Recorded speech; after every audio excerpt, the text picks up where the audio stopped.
Awesome. What is up, everyone? I'm here with Alistair and Brittany. They are a husband and wife team out of where? Calgary, Alberta, Canada. Canada. Beautiful. Okay, cool. Yeah, So I love the painting community up in Canada. You guys are super professional, and you know, mostly every Canadian business owner that I've engaged with in Canada has such a good, set up. They're really aware, like they have good, keen awareness of like proper business, methodology. So always a pleasure. So tell me a little bit about, what's going on in the business, guys, the good, the bad, how you got started in this and where you find yourself now. yeah. So I went on my own about 10 years ago. I worked for a smaller company in Calgary for 5 years before that. And I really recreated the wheel with my own to start my own company, our own company.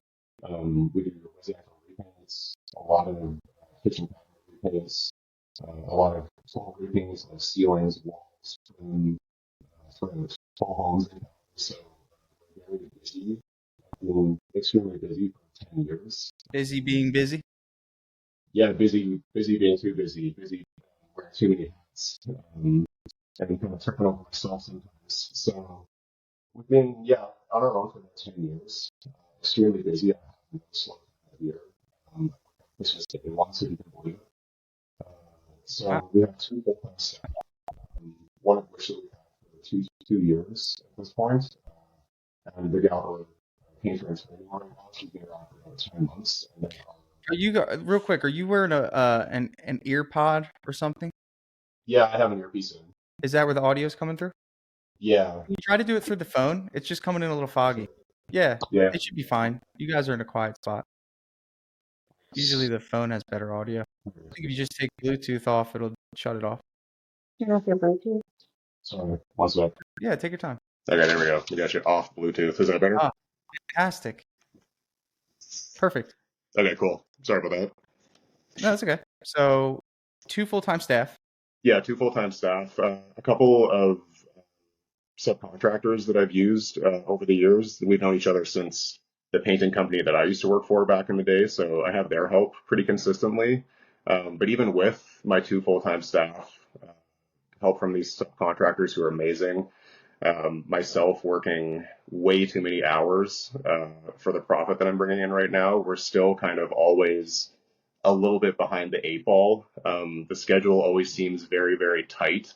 That if there's any little hiccups, it sort of throws things off in a pretty major way with getting projects done on time. Making them profitable. Sometimes I'll have to send our staff off to start the next job while I finish off the one that we were on, just to kind of keep the schedule flowing. So the thing that I'm missing most right now is having a system in place that can be duplicated, that can work while I'm not around. There's just too much like intellectual knowledge on my part that I hold within me, so that if I'm ever sick or not around, then things really start to slow down, and we have these hiccups that obviously cost us money, efficiency. So um, yeah, I had a couple of sort of larger mistakes that I've never made before in the last couple months, and I basically put all the blame on myself, obviously, as I'm the business owner, but it's because my system that's in place right now is broken. It's not working. It doesn't allow for my staff members to help me as much as they could be. They're really incredible and they want to take on work and responsibility, but the way that I operate right now, it doesn't allow them to step in and take over some of these things for me. So, so yeah. Okay.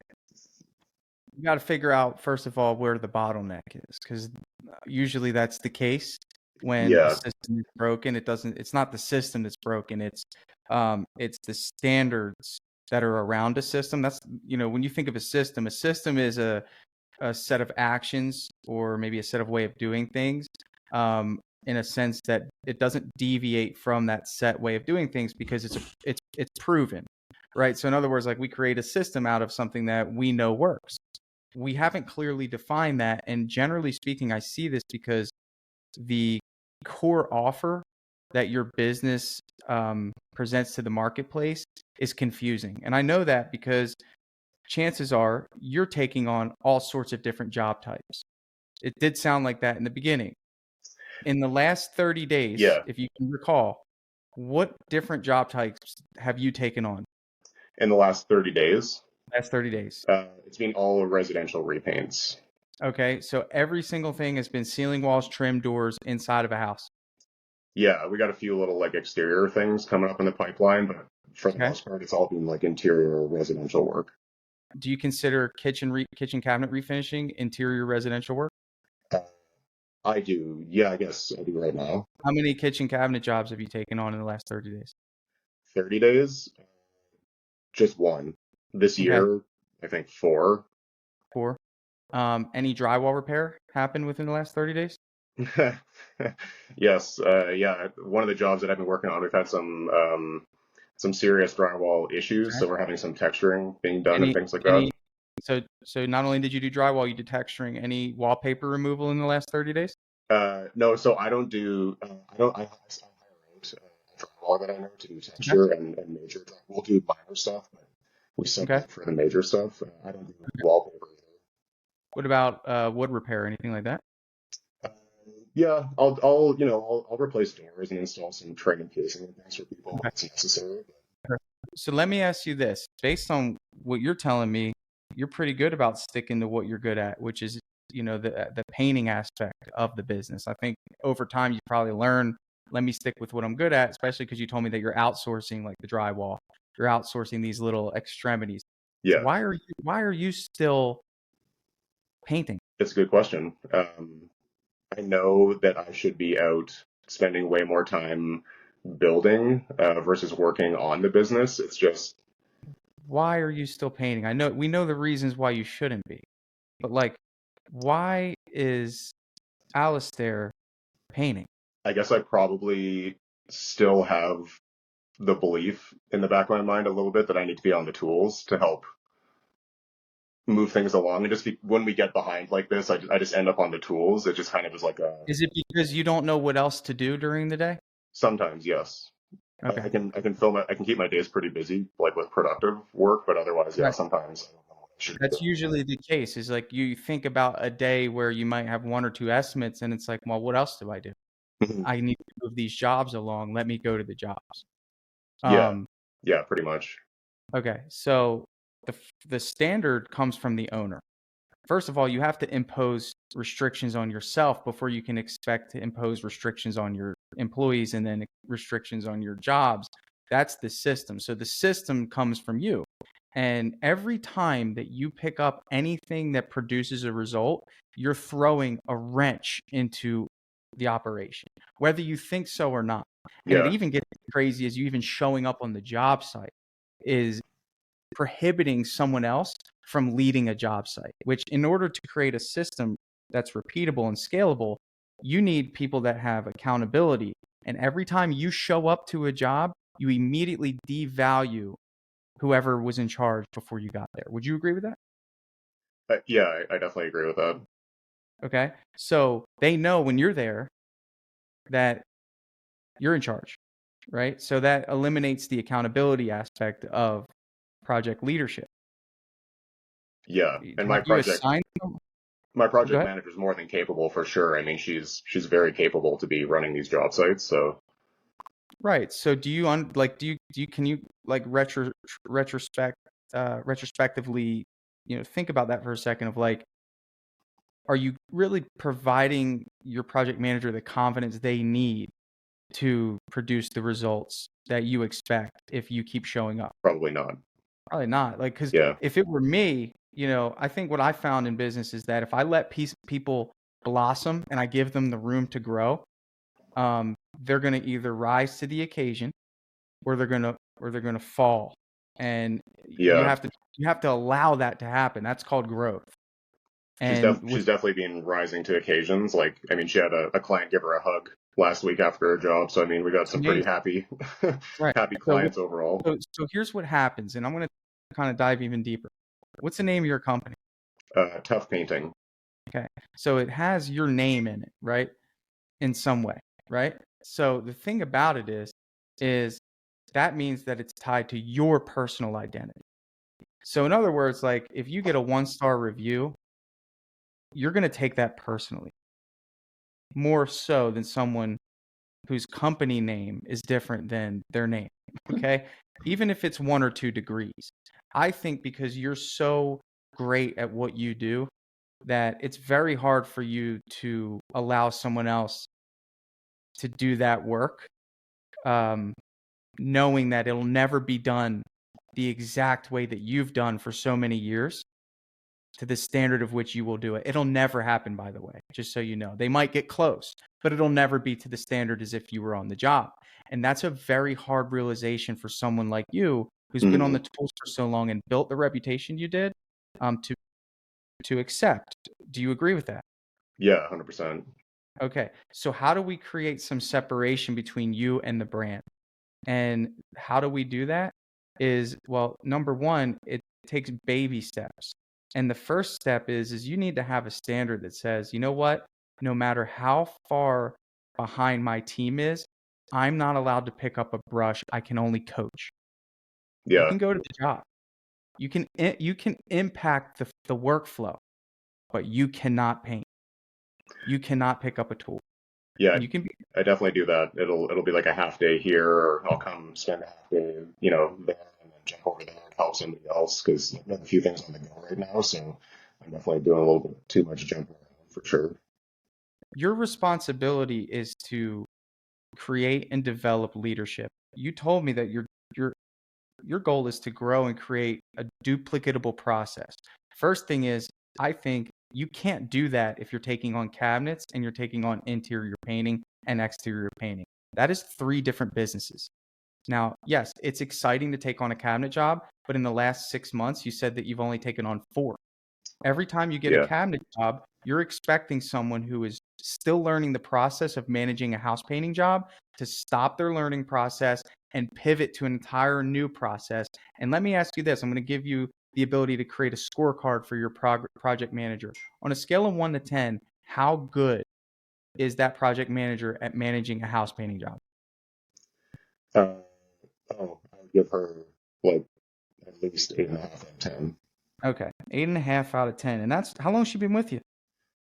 She just had her 2-year anniversary in April, so just over 2 years. And when she started with you, what would be her rating? Oh, uh, like 4 or 5. 5. Okay. So she's increased almost double. Yeah, You're even giving her a potential 10. She's getting hugs. If we could measure that hug rating, yeah. right? Now let's transition. Same project manager, kitchen cabinets.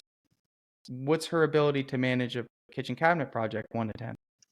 From start to finish, without your supervision and without your insight. I'd put it at about the same because we get so many kitchen cabinet projects that are incorporated with the full interior repaint as well. Like we haven't had many this year because I haven't been promoting it or really digging for them. But I've had years where I did like 30 cabinets, I kitchen understand, cabinets but off 1 year. follow me here. We're talking about this individual that needs to be put in a position to excel at her responsibilities. Mhm. First of all, let's clear the air here. Do you feel that a kitchen cabinet job and an interior painting job are different? I do now. I didn't Okay. before. I definitely didn't before. I do now though. Okay. But now you understand that the standard of kitchen cabinets is exponentially increasing because people are specializing in this, and there's Yeah, better ways to do it. There's quality involved.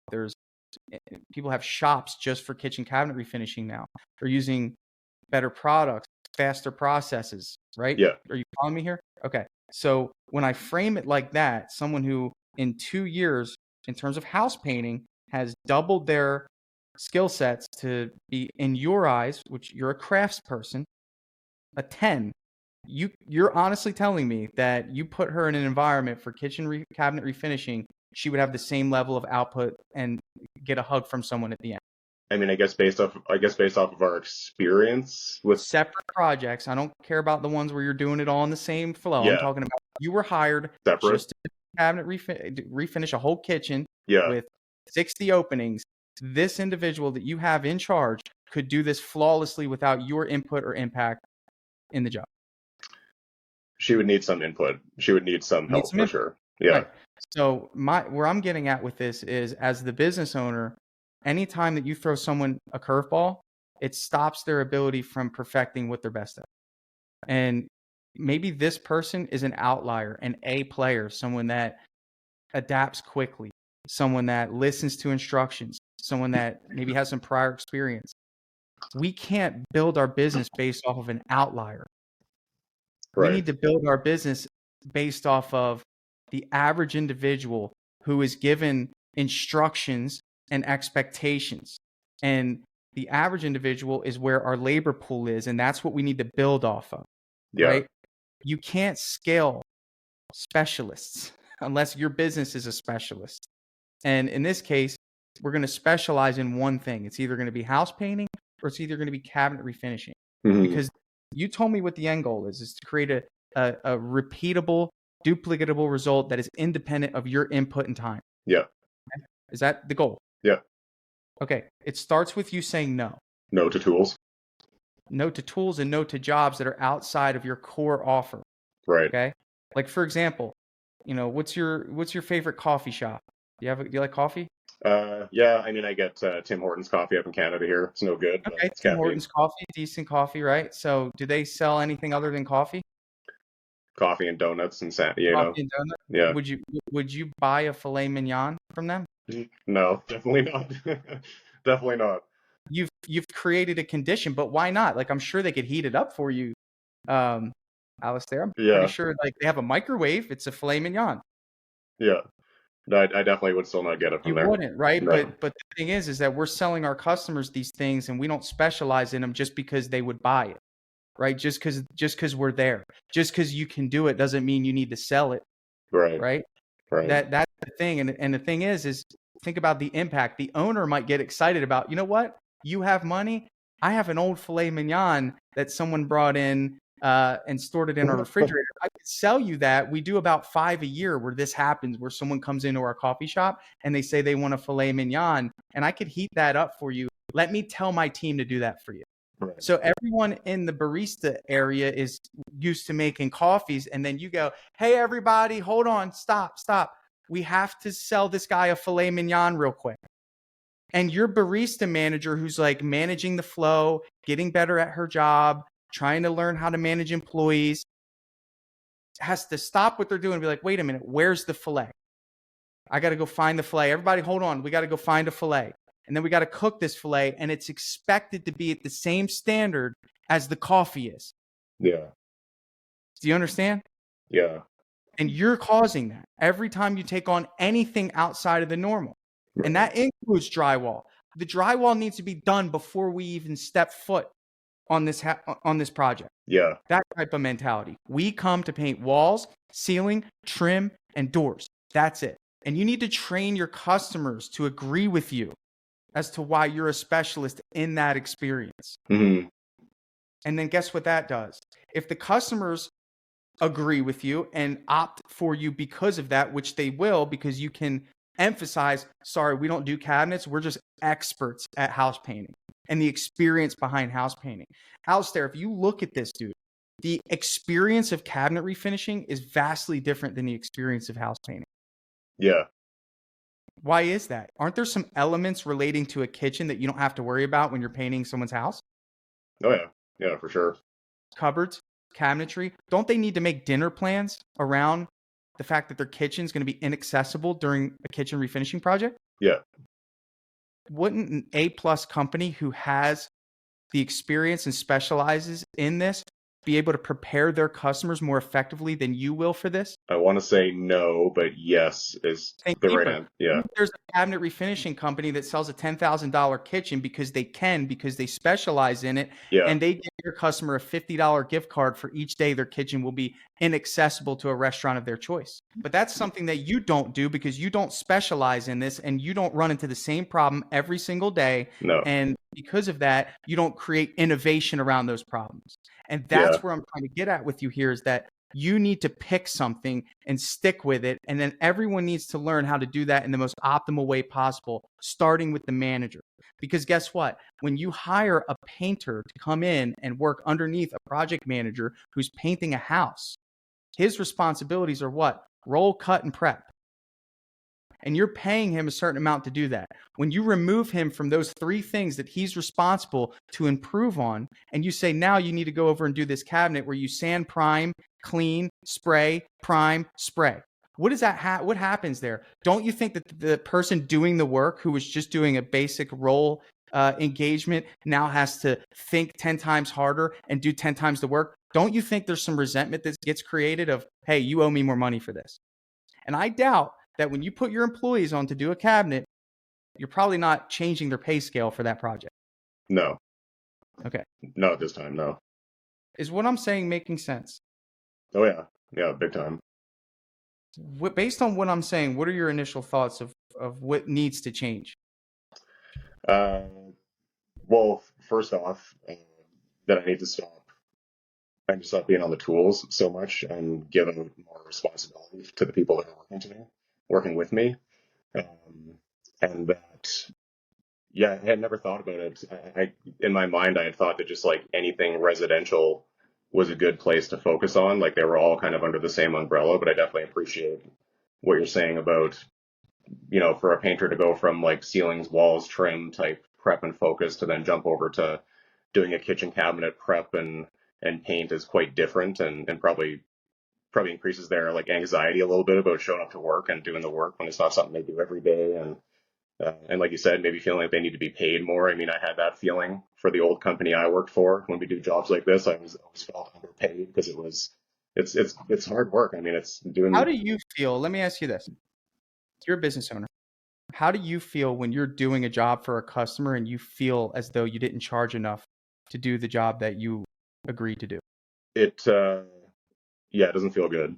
It's the worst feeling in business. It's not rewarding, no. It feels like you are being taken advantage of and you have no way out because you're not going to renegotiate with your customer. No.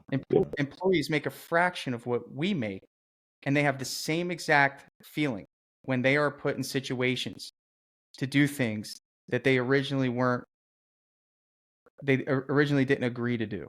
Yeah. Right? So the standard of the company is what you do, how you do it. That's it. And you need to clearly define that. It's not clearly defined because you do so many things. Yeah. And you can't be a generalist in the skilled trade space. You can be, but ultimately you just blend in with everyone else. And I would venture to say that the reason you're not scaling is because of this reason. First of all, you're impacting the flow because you're working. That is a automatic default. You're out of the race. But once you remove yourself, then you really need to specialize because it falls on the shoulders of your team. Now, let me ask you this. Where does the majority of your work come from? So the vast majority right now is, I guess it's 3 things. It's return clients. I have a lot of return clients. Love that. Okay. And then word of mouth through those clients. Big problem. And also the Benjamin Moore paint store, frequent, they pass on my name a ton. But we don't do any marketing besides like Instagram posts and Facebook. That's a problem for one reason, is you have no control over the inflow of your leads. Okay? So in other words, when you rely on word of mouth, everything comes your way. And it could be, hey, do you like remove bathroom tile? I heard you did a great job painting. Like, like for some reason, when it comes to the house, people think just because you work within a house, like you said, they will ask, and it's up to you to facilitate that. Now, the approach of word of mouth, again, is because you're not training the market on your offer. They just know that Alistair is a good guy. Would you agree with that? Yeah. Okay. And over the years, you've done so many random things, so they don't really even know what you do or specialize in until you show up, which is a problem because it wastes your time and it doesn't set the appropriate expectations. Okay. When you sign up for online marketing, the entire purpose of online marketing, can you see me okay? I think I lost you. Yeah, I got you. Okay. The entire purpose of online marketing is to inform the market of what your core offer is. So in other words, when you hire a marketing agency to do this for you, the goal of the marketing agency is to amplify your offer, which will increase the amount of people that are interested in that offer. For example, if I was your marketing agency, I would say, okay, Alistair, what is your highest, which jobs give you the highest profitability? And I'd like you to answer that. What jobs are those? Oh, if it was just wall repaints, just repainting walls. Repainting walls. So Yeah. walls only, no ceiling, no trim, straight walls. Yeah. Okay. Got it. And generally speaking, if you were to prefer a certain job type, it would be interior wall, even though that is also the most profitable. I assume that you would also prefer that to be the job type. Yeah. We really like the full interior repaints.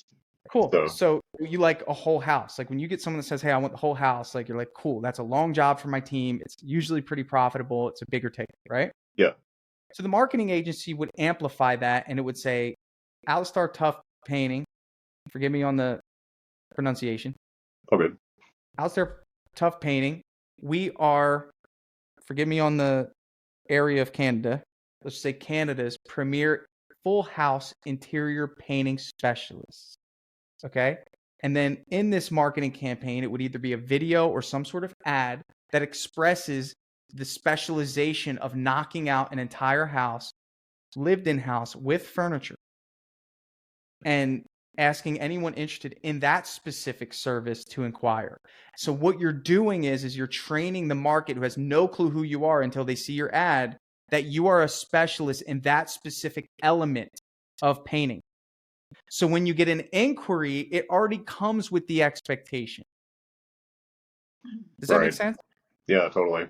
This comes from the top, because right now you are doing a form of marketing and it's through people, which is a very ineffective form of marketing when it comes to specializing in the home service industry. Because again, people just know that you painted. They don't know that you specialize and prefer interior painting. It's like, hey, he painted a bedroom for me. Now you're getting a call on a bedroom, which is a low ticket item, and you don't want to say no. Why? Tell me why you don't want to say no. Because I always want to build a relationship. Exactly. Yeah. And it doesn't always work out that way where you get more work. It's just, hey, no, I just want the bedroom. Yeah. And then what you have to do is you got to send a $600 quote or whatever a bedroom costs, right? Yeah. And then you're like, now you got to pull your team off of that. And then guess what you wind up doing? Tell me what you wind up doing. I end up wasting time being on the tool. Doing it yourself. Yeah. Because your team's busy on a bigger job and you're like, I'll knock this small job out. Have you done that? Oh yeah, lots. Too much. Okay. And this is taking away your ability to scale. So it comes from a marketing perspective. Yes, you need paid marketing. You need SEO and you need Google ads. You need Facebook ads. Okay, because what this is going to do is amplify the message of what your company specializes in. So the leads that come in, we're attracted to that, right? So when we run ads for DripJobs, we use keywords, and the people that search for those keywords obviously are coming to our app for a reason. So if someone types in follow-ups for painting contractors, DripJobs shows up because that's our thing. Yeah. Right. So like we don't get like people who do pest control asking about DripJobs, and if they did, it would be a waste of their time and my time. I'm not going to give them the best service that I would someone that wants exactly what we offer. Yeah. And you and I both know this. So there's an alignment that needs to take place here, and it starts with marketing. Number one is getting someone out there to amplify your message. This is an investment.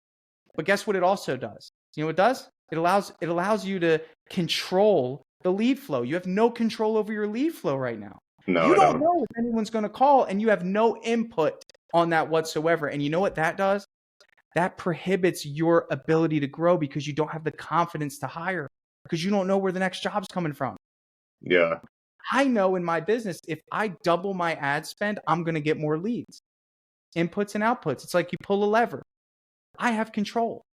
Yeah. Word of mouth come naturally, of course.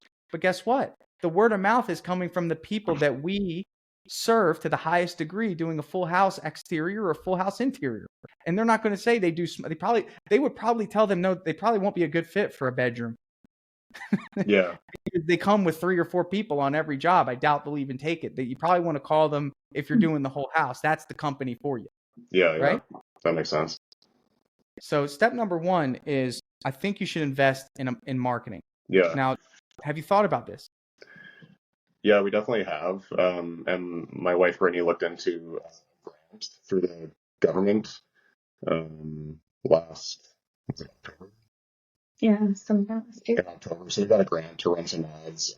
We found it to be pretty ineffective, but it also wasn't through a Who company ran the ad? the company that ran the ads. Yeah. Uh, I can't even remember the name of the company. We were pretty unimpressed. I ended up getting no leads or anything for it. It was just a bunch of. So there's people in the same breath, like, okay, so here's the thing, right? Let me ask you this question. Am I heading in the right direction here? Oh, yeah. Okay. Yeah. Okay. If I said, hey, I'm going to give you $3,000 and I want you to go hire a marketing agency. And you're presented with two agencies. The first one is marketingonline.com. We market small businesses. We're going to get you leads. Okay. And then the second one is housepaintermarketing.com. Which one are you going to pick? Big house painter. Why? Because it's what they specialize in. Even deeper, why? They'll get me connected to the market that I want to be connected to. Why? You tap out. Let me know. We're going to They keep know going. the industry. Like they know the industry. They've made the mistakes. Right. Yeah. They've made the mistakes. That's the key. You've made a lot of mistakes in house painting to where you present your customers to this day the best version of house painting that you can ever provide at this moment in time. I guarantee you, your next job will be the best job you have ever done for someone because of all that you've learned and all the mistakes that you've made, right? Yeah. And in the same breath, the kitchen cabinet refinishing job, you're going to run into mistakes because you haven't ran into every variable yet. Would you agree with that? Yeah. Yeah. Okay. So when it comes to marketing in the same breath, you want people who have done what have already served painting contractors and have specialized in this. And there's companies like that, and they've made the mistakes and they have the data. They've ran the ads. They can predict the results. Okay. So I have a few recommendations for you. I'm happy to send them your way. Yeah. But that would be a good place to start is to hire a company that's done this and that can say confidently, hey, based on your area and this amount of ad spend, we will get you those results. Can I ask you a question? Yeah. Has the poor results from the original marketing company turned you off completely to the idea of paying for marketing? No, definitely not turn me off from it. I know that it's like an essential piece to help this thing move and grow. It's just the thought of spending that much money again, like right now, we're just running on such thin margins and things are so tight that the thought of like trying to take $3,000 from marketing is pretty overwhelming. So I definitely know the value. How many jobs do you have in your pipeline currently? I'm booked until the last week in August. We typically book out 8 to 12 weeks in advance. Okay. So you're booked out until the last week of August. How much do you charge in terms of a deposit? So I take about either 500 or 775 for a deposit. What you need to do is you need to start taking 50% to help you with cash flow. I mean, that's the reality of it, because when you think about the $3,000, you're thinking, and just based off what I'm saying here or what I'm hearing, what you're thinking is, if I give up that $3,000, I won't get it back. Is that your initial thought? It's more like, where do we get the $3,000 from? Well, let's first think, if we had the $3,000, if you have $3,000 right now, would the initial thought be, I don't know if I'm going to get this back? If we were using a company or a marketing agency that specialized in that, I don't think I would worry about it. Yeah. So you and I both know, how quick could you sell a $3,000 job to the right person? Oh man, get me in front of people and I'll sell painting all day. Like I don't. Okay. You have a certain level of certainty here. And do you know, in most cases, if you were to franchise a smoothie shop, you have smoothie shops in Canada? We have a couple here. Okay. Yeah? Yeah, tons. Do you know the initial investment for those things is like $100K to get the location, to get the shop, to get all the advertisements in there, to get the inventory, to launch marketing? $100,000. Yeah. Okay. I guarantee, I would venture to say that your startup cost for your painting business was near zero. Yeah. Would that be the case? Me too, right? How about hand tools and a drop cloth? So think about this for a second. You need to say that, okay, this is day one of Alistair Tough. We've learned a lot. Okay. Yeah. This is a renewal here of what we've learned Okay. And the first thing we're going to do is we're going to identify, number one, what we do. And don't just say we paint. We don't just paint. What do we do to the highest degree? I'm going to tell you that what I want you to do, and I love that you're taking notes, you're going to call this your core offer. Okay. When we think of core, we think center. We think like everything stems from the core. So this is your core offer. I'm going to help you frame this so you know exactly what you do. Number one, you need to identify the type of project you do. So we're going to identify that right now. What is your ideal project? If you could do it every single day, you'd be happy. This would be easy to scale. What is that project? Interior wall repaints. Perfect. So we are just, well, I wouldn't go as deep as wall. Let's just say interior repaints. Repaints, okay? Good. So right, interior repaints, that is our core offer. Everything starts from there. We build our business around interior repaints. But I don't think you guys just go in there and you just paint houses and don't talk to the homeowner like robots, do you? No, we're very customer service based. Oh, okay. So you want to create a great experience for people who hire you to do. So you want to maybe even create a lasting impression on the individuals that bring you into their world, right? Yeah. So I'm like a people pleaser to a fault. So me too. So I know I'm with you, right? So number one, what you do is you transform the interior spaces through the vehicle of house painting. That's number one. Yeah. Okay. Who do you do it for? Everybody in Calgary. No way. No way. Homeowners. Yeah, homeowners. Right? Homeowners. Okay. You do it for homeowners. And why do you do it? Why do I run this company? Why? So we're referring to your core offer. Yeah. Okay.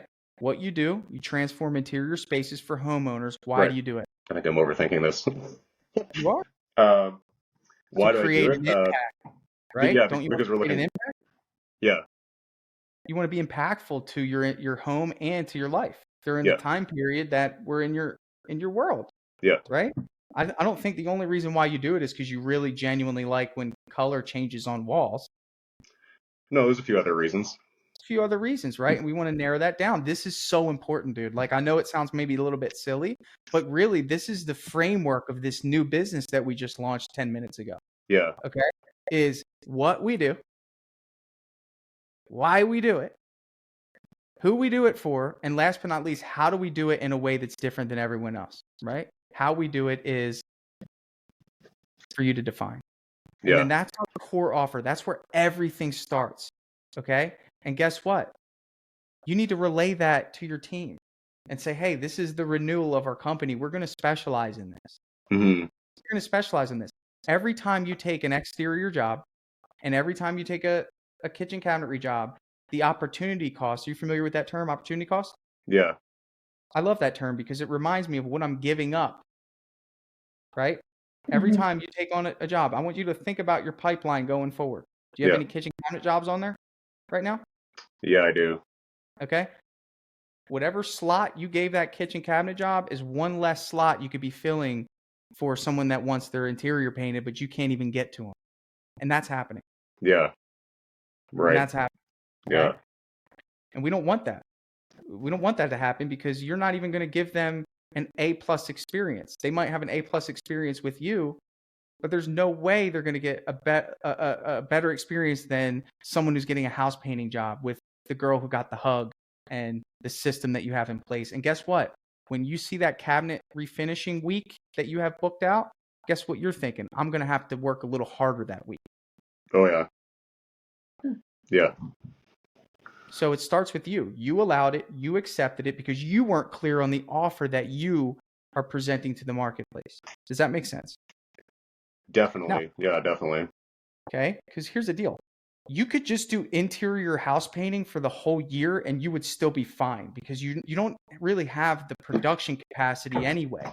Like you're so booked out right now that even if you were booked out until the first week of July, if all you did was say yes to interior house painting, you could be stacking 4 jobs in July that are 5 days long of just interior house painting. Yeah. Yeah. Because it wasn't made as a focus because there wasn't a standard and there wasn't an offer created. Mm-hmm. Does that make sense? Yeah, I think I've always like looked at some of the kitchen cabinet repaint jobs as being something that I wanted to be involved with or have more of, just because they continue to kind of climb in price in the area, and there's seemingly lots of opportunity, and I have like the shop space and the Let setup for it. everyone else do that.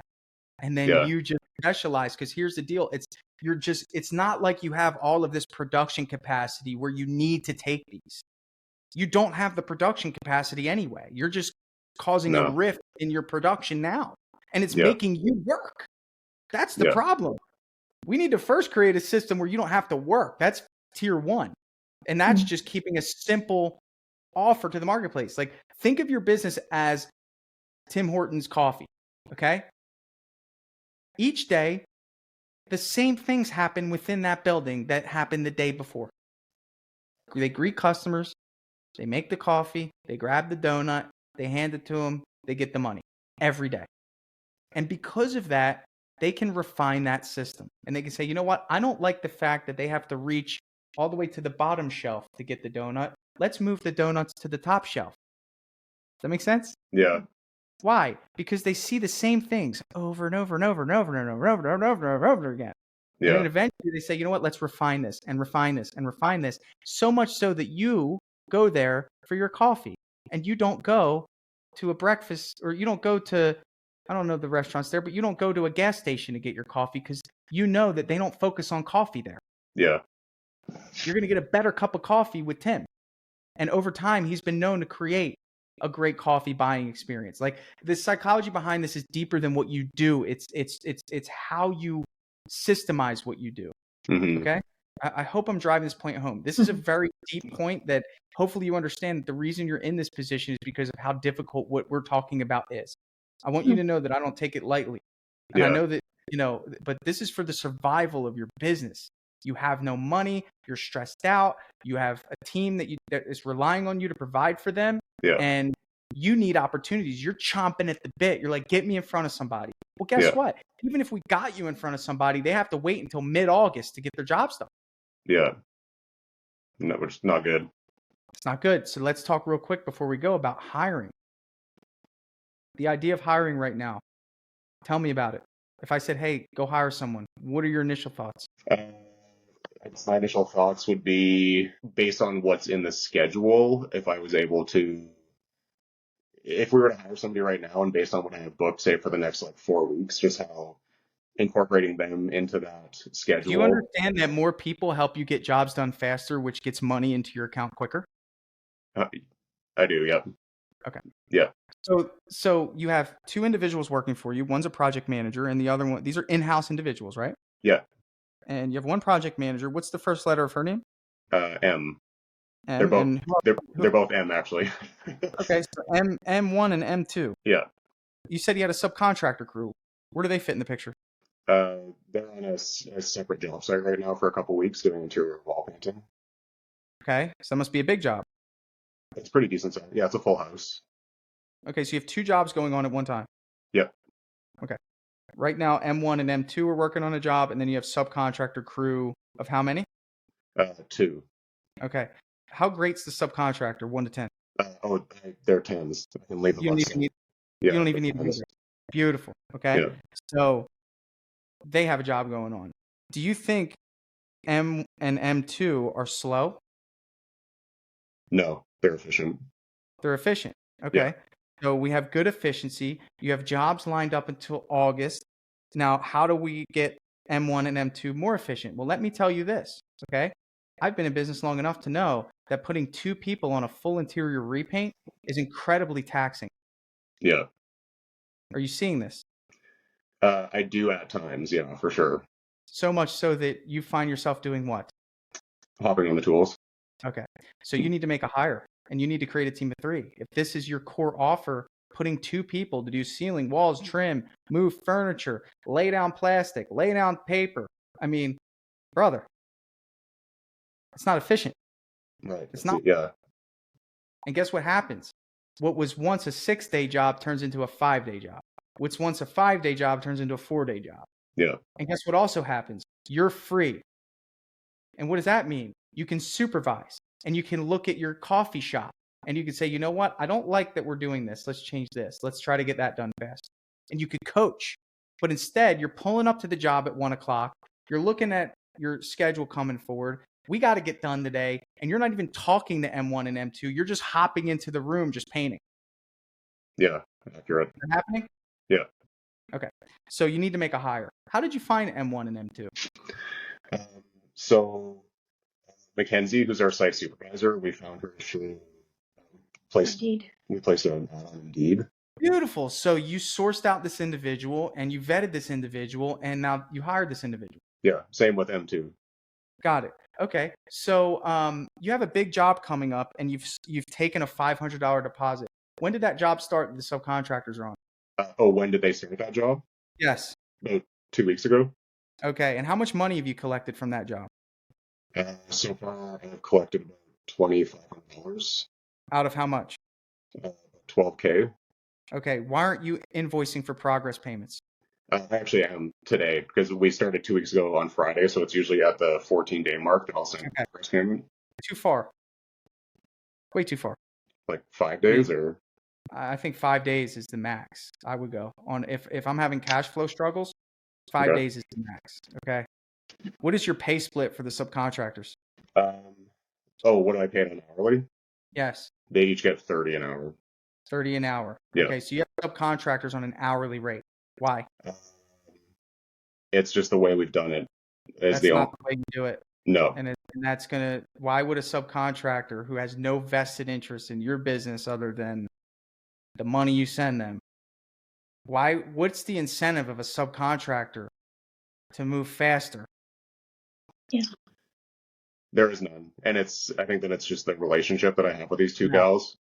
Well, if I'm struggling with money and I know I'm getting paid hourly in a company that I don't work for, work a little slower. And I work for a people pleaser guy who's not going to let me go. Yeah. I have to make a decision to feed my family. Yeah. But I'm not saying that people got to do what they got to do. Have you been job costing your projects to see where your profitability is? We do, not consistently, especially not lately. Okay. What software are you using? QuickBooks. Okay. I'd love for you to try DripJobs. You have to get on the app. I'd love to as well. I'm going to give you 90 days, 3 months. You guys can use it for free. Amazing. We need a job cost. Okay. We need to see where your profitability is for these subcontractors. You could be at a 20% margin with these people and they're not moving because there's no incentive. You need to change that. Next job, it's a fixed price. Get it done or you're not getting paid. Yeah. What is like your ideal profit margin for a residential repaint? For subcontractors, that's the standard that I'm familiar with is a 50%. For subs. For subs. Yeah. And you provide the material on that. It depends. You could negotiate 40%. How much was the job? The total for the job? Yeah. It's about 12K. 12K. Okay. So how long they've been working on a job? It's going to work out that they'll have work that 2 weeks, you said. Yeah. It's already they've had a few days they've run off to do their own thing while they're there. So I mean, it's probably going to work out to like 8 days each. For the entirety of the job? Yeah, it's like 16 working days for the two of them. So all right, so 16 days times 8 is 128 times 30. That's $4,000 in labor? Times 2 people. Well, no, so you have six, so each of them is working how many hours? Let me 8 days for one person. For 2 people, 16 for one. Times 8 is 64 hours. Yeah. And we're going to multiply that by 30 an hour. Times that by 2, you're at $4,000 in labor. Okay. Yeah. So, I was budgeting for roughly like $5,000 to pay them. About $5,000 to pay them. Okay. It sounds good, but the thing is that you run over 2 more days and you're in the red zone territory of profit. And that's what I get into constantly. And that's, your projections are off because there's no incentive. They don't work for you and they're being treated like they're employees when they're not, which, and I'm not saying you're not classifying them properly because they can come and go as they please, but does that really create the best experience for your customers? No, ultimately no. I would never allow that to happen in my business. Like, you don't get to come and go. Like, you start a job and you. So Can I, could I we give have a little? Can I give a little context on that? So the gentleman that hired us to paint this house, he called me about like 3 days before his moving truck arrived. And I told him that like our schedule was pretty busy, but that I did know some contractors that were looking for some work and that they might have to come and go a little bit. So it was kind of like with his approval that we would get in and do this work, because otherwise he was looking at, another month to have another company paint his house. So I'm in a business where I have cash flow. Are they working on your job or they're doing their own thing? it was their own projects. If I'm struggling with cash flow, you're getting my job done. Like, that's how it works. Like, and again, like, you provided that job for them. You're getting my job done. Like, that's, if you can't take it, then I'm not going to do this, because it's not the best experience for Right. anyone involved. You're not getting your money. You can't invoice someone who hasn't had enough work done. And you're in a position where you can't even pay for a marketing agency. And it's like, you have to have these standards of like how people treat you and how they respect you in your business. Yeah. And ultimately, guess what? If they're doing their own thing, you're just taking away jobs that you could have for an in-house team of 2. And you know what? You don't have to deal with any of that. And maybe there's room for a subcontractor in the future, but that's not scalable. No.